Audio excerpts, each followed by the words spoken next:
first, though, Carol and Jane, I know there's always lots of talk about bingo wings and things, and I know you said this is going to be one of your New Year's resolutions to get rid of them. Pick up the dumbbells, and I haven't. Although I never think you've got bingo wings, but anyway. Well, got a little something that might help you, ladies.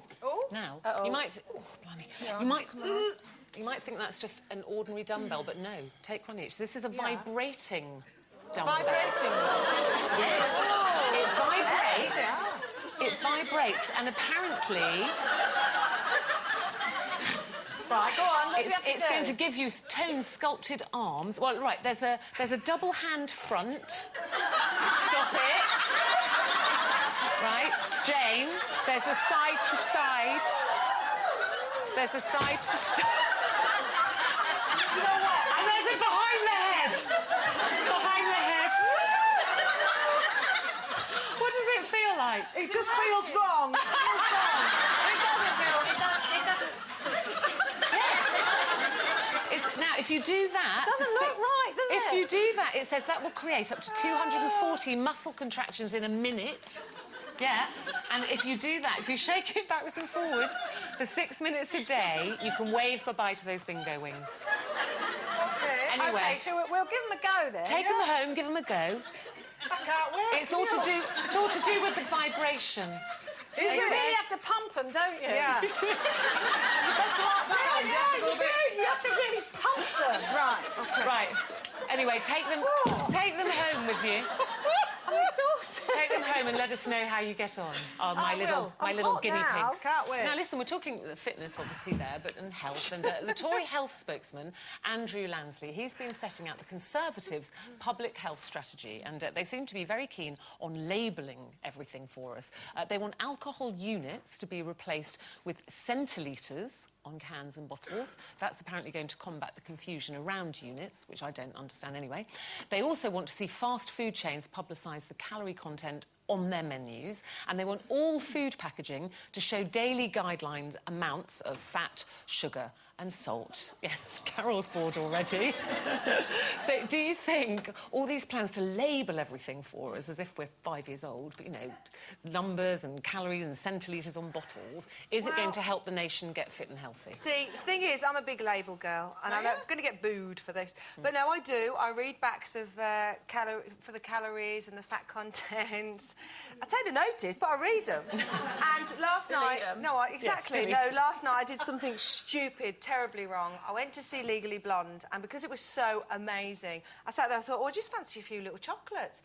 So they don't have the little bags, do they? No, in big theatres. bags. No, big bags. So I sat there, and I was like that. I was laughing so much. I didn't realise that end of Act 1, eating the whole box of chocolates, felt a bit sick, and then looked at the back and thought, oh my God, look how many calories I've just eaten. Why did you look? What's the point of doing that? Because I needed to tell myself off so I wouldn't do it again. I bet you will. But of course I will. Of course I will. But no, I think for me, I don't know, it just makes you feel better because we all lie to ourselves. I lie to myself about how many calories I'm eating in the day. And I think that was just like, no, I can't do that. It was a reality check for me to see, look how much I've just eaten. Yeah, but if you'd have bought those sweets and on the front was a big label saying there are 6,029 calories in here and 48 grams of fat, would it have stopped you buying them and eating them?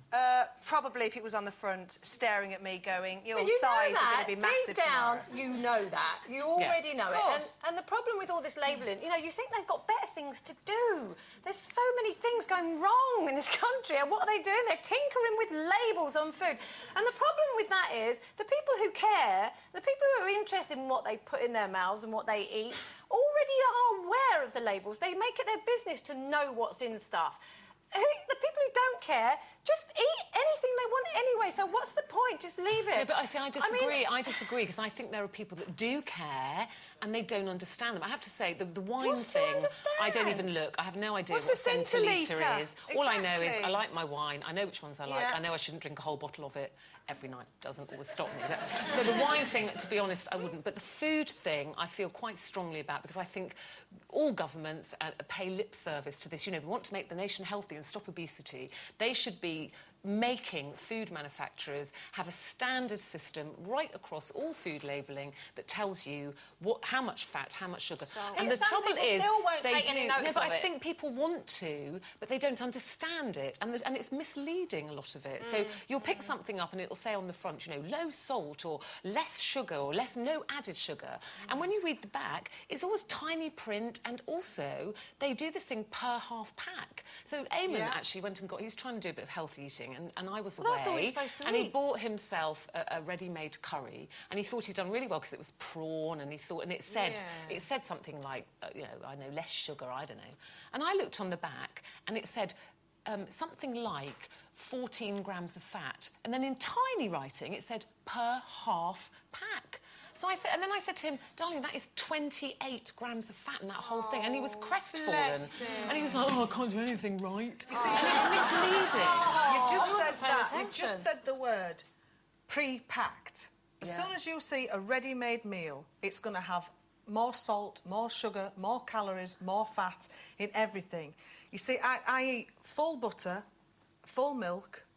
I can't do diet stuff. If I see, and I'd say I'm pretty slim. I'm not. Yeah, I was going to say, why aren't you overweight if you eat all that fat? Because I can't eat. You're not obsessed I'm not with obsessed weight with all it the because time. if your body will tell you what it wants. What you have to remember is there's good fat. And I get really worried about how many additives are in all these things that we don't know. My motto is, if it grows on a plant, yes. If it's made in a plant, no. And also, you can eat whatever you want. Yeah. But just don't eat too much of it. So much of it. I think, I mean, obviously there are some kind of pre-packaged foods and things which are quite good, you know, and they set out to be good, but I think it's misleading. I think we need it standardised, uniformed, anyway. Get your grocer back. Get your grocer back, indeed. Now, talking of shopping, if